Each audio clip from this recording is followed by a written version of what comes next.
ఏంది బ్రో సీరియస్గా ఈరోజు ఎంత వర్క్ చేస్తున్నావు? సాటర్డే కదా. ఏం లేదురా, ఇప్పుడు నేను నెక్స్ట్ సెమిస్టర్ స్టార్ట్ చేయాలి కదా, లైక్ స్ప్రింగ్ 2024. దానికి అసలు ఫీ ఎంత అని చెప్పేసి చూస్తున్నా. ఇప్పుడు చూడు, ట్యూషన్ ఫీ అని ఉంది కదా, అంటే నాది ఫైనల్ సెమిస్టర్, ఓన్లీ ఒక్క కోర్సే. ఆ ఒక్క కోర్స్కి వచ్చేసరికి $2,800 నియర్లీ. అండ్ ఆ తర్వాత వచ్చేసరికి ఇక్కడ ఉంది చూసావా, ఆప్షనల్ అండ్ స్పెషల్ ఫీ అని చెప్పేసి.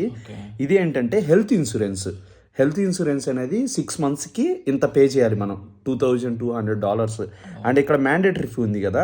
ఇదేంటంటే మనకి కాలేజీలో రెక్ centre and international service centre వీళ్ళందరికీ ఉంటాయి కదా. ఇక్కడ చూడు, $100, $250 అండ్ 135 ఇలా ఉంటుంది. అండ్ తర్వాత మనకేంటంటే లక్కీగా మొత్తం టోటల్ వచ్చేసరికి $5,800.